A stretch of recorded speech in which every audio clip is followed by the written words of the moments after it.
Hello everyone, welcome to Pitambara Educators. This video is for class 12th students, those who are having subject Artificial Intelligence, and we are going to discuss subjective type questions from the last unit, that is storytelling. The first question is define storytelling or data storytelling.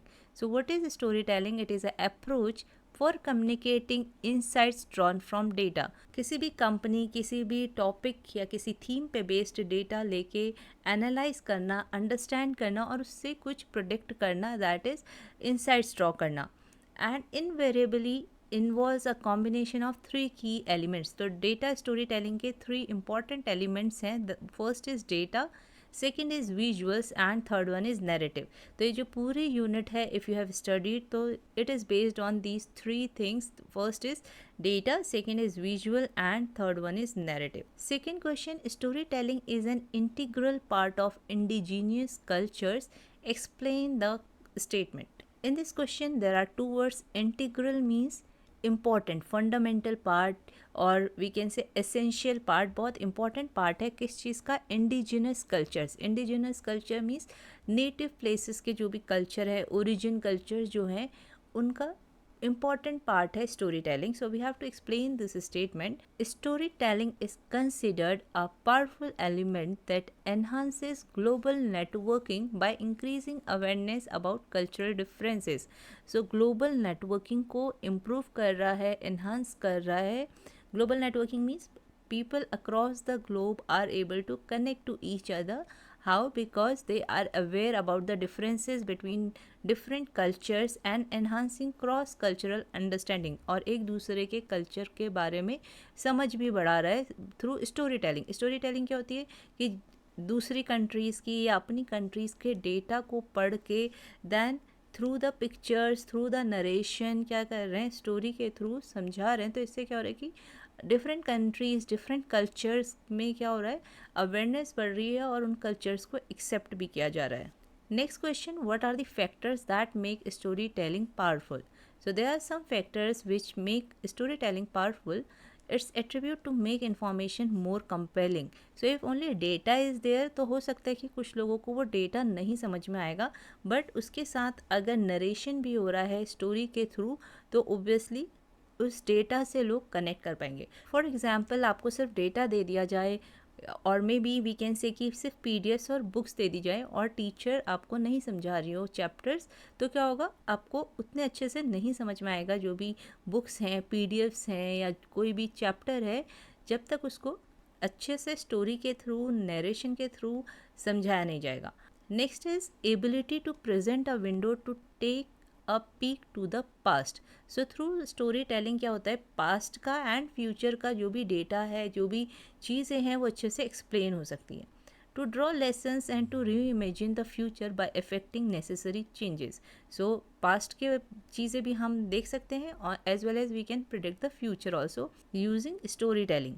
Storytelling also shapes, empowers, and connects people by doing away with judgment और criticism and facilitates openness for embracing differences. तो अभी हमने देखा cultural differences को हम समझ सकते हैं थ्रू स्टोरी टेलिंग. तो ऐसे ही यहाँ पे भी सेम पॉइंट है कि स्टोरी टेलिंग के थ्रू क्या हो रहा है कि we can connect with people and removing judgement, criticism, and it facilitate openness for embracing differences. Next is it enhances global networking by increasing awareness about cultural differences and enhancing cross-cultural understanding. Next question, data can be persuasive but stories are much more.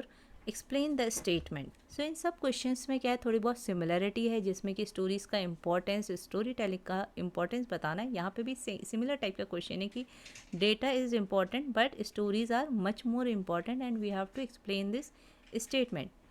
They change how we interact with the data. So storytelling changes the way we interact with data and transforming it from a dry collection of facts to something that can be entertaining, engaging, thought provoking and inspiring change. So यहाँ पे दे की जगह होना चाहिए stories. तो stories क्या करती है कि हमें डेटा ज़्यादा अच्छे से समझ में आता है. It can be entertaining, engaging and thought provoking, and it can bring a change also.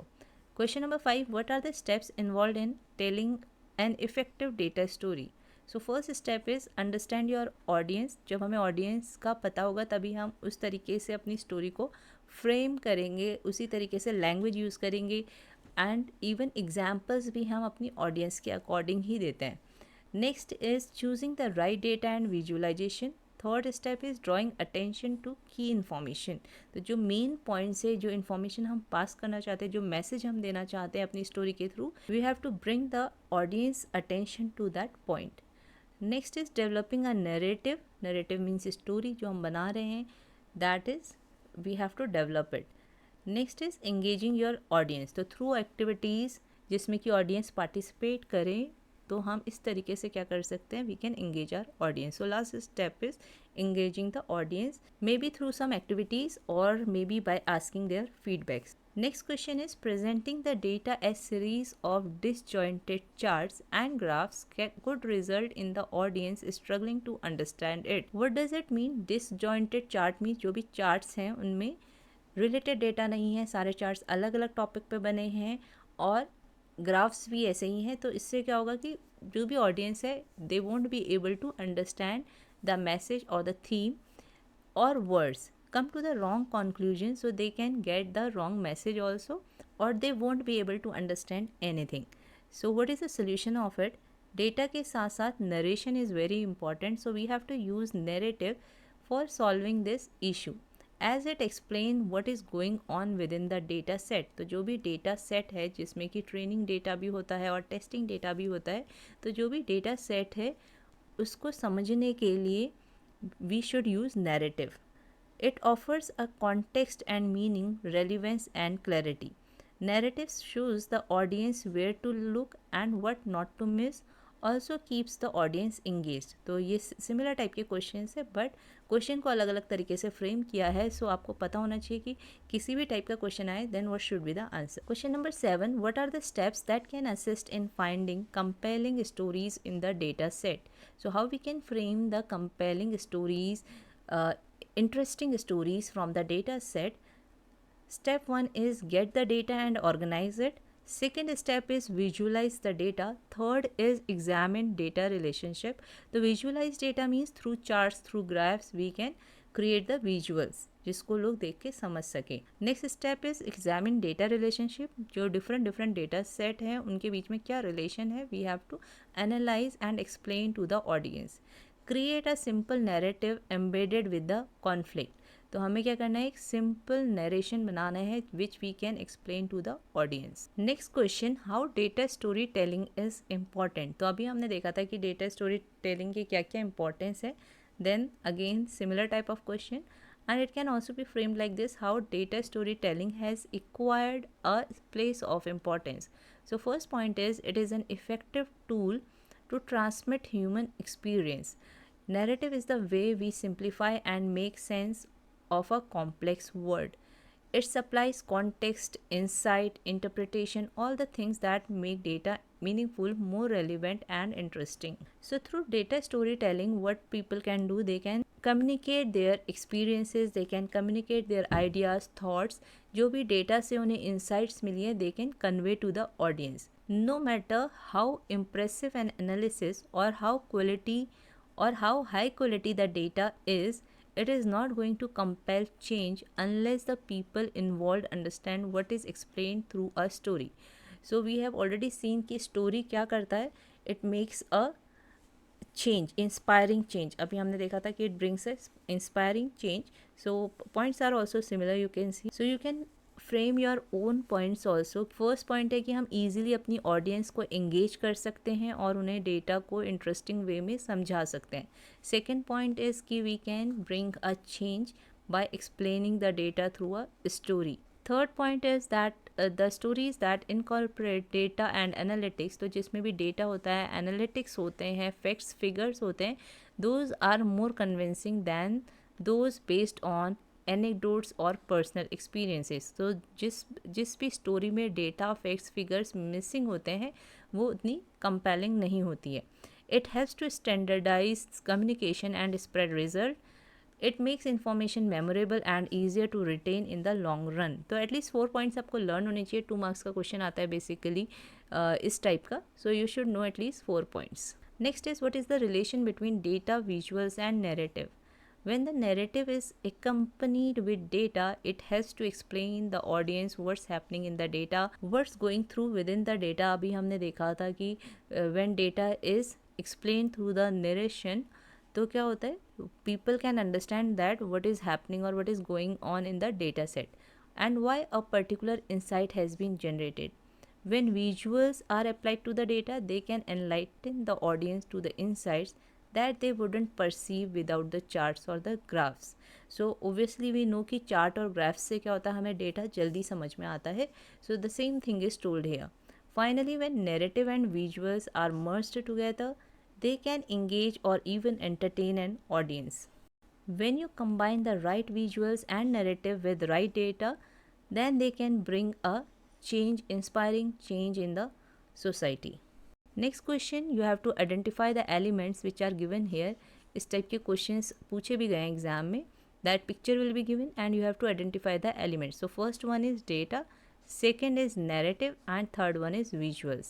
And the last question is which of the following is a better data story. तो अगर आपने लास्ट ईयर का question paper देखा होगा या sample papers भी देखे होंगे पुराने, तो हर एक सैम्पल पेपर, हर एक क्वेश्चन पेपर में आपको ये स्टोरी वाला क्वेश्चन मिलेगा और आंसर भी ऑलमोस्ट सारे क्वेश्चंस का सेम ही है, सेम रीज़न है, इवन ऑप्शन भी सेम है कि option A is better. Now if we are going to compare option A and option B, जो भी इसमें हमें डेटा स्टोरी दी है, सो वी कैन सी कि इसमें इंसाइट्स दिए हुए हैं, आपको लिंक भी दिया हुआ है जो कि ऑप्शन बी में नहीं दिया हुआ है. So obviously option A is a better data story और यहाँ पे रीजंस भी दिए हैं कि insights given at the bottom of the visuals gives a clear idea about the context which is not there in option B. Option A visual provides a compelling narrative. तो यहाँ पे क्या है, नैरेटिव भी दिया है, आपको समझाया भी है कि ये किस चीज़ से रिलेटेड है. So these two are the reasons for the option A which is better data story.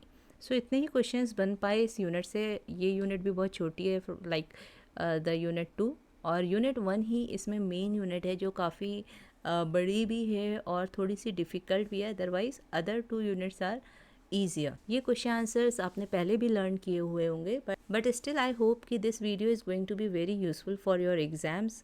तो अगर ऐसा है तो प्लीज़ लाइक करिएगा, कमेंट करिएगा एंड अपने फ्रेंड्स के साथ शेयर भी करिएगा, and please subscribe the channel also. Thank you for watching this video.